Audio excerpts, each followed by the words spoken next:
देवराज सेव्यमान पावनांग्रि पंकजं व्यालयज्ञसूतमिन्दुशेखरं कृपाकरं नारदादि योगी बृंद वंदितं दिगंबरं काशिकापुरादिनाथ कालभैरवं भजे।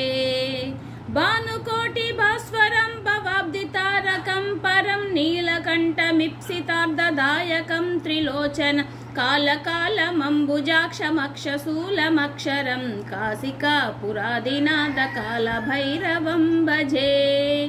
शूलटङ्कपाशदण्डपाणिमादिकारणं श्यामकायमादिदेवमक्षरं निरामय भीमविक्रमं प्रभुं विचित्रताण्डवप्रियं काशिकापुरादिनाथ कालभैरवं भजे। भुक्तिमुक्तिदायकं प्रशस्तचारुविग्रहं भक्तवत्सलं स्थितं समस्तलोकविग्रहं निक्वणमनोजहेमकिङ्किणीलसत्कटिं काशिकापुरादिनाथ कालभैरवं भजे। धर्मसेतुपालकं तद्धर्ममार्गनाशकं कर्मपापमोचकं सुशर्मदायकं स्वर्णवर्णकेशपाशशोभिताङ्गमण्डलं काशिकापुरादिनाथ कालभैरवं भजे।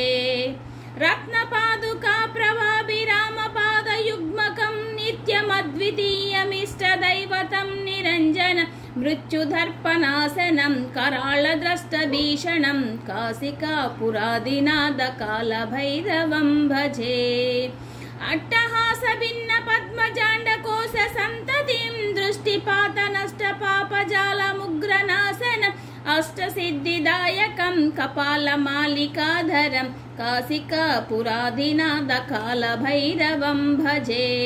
भूतसङ्गनायकं विशालकीर्तिदायकं काशीवासी लोकपुण्यपापशोधकं विभुं नीतिमार्गकोविदं पुरातनं जगत्प्रभुं काशिकापुरादिनाथ कालभैरवं भजे।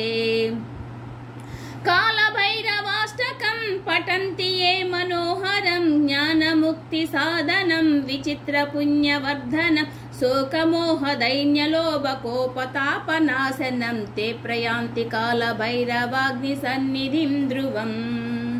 कालभैरवाष्टकं पठन्ति ये मनोहरं ज्ञानमुक्तिसाधनं विचित्रपुण्यवर्धनं शोकमोहदैन्यलोभकोपतापनाशनं ते प्रयान्ति कालभैरवाग्निसन्निधिं ध्रुवम्।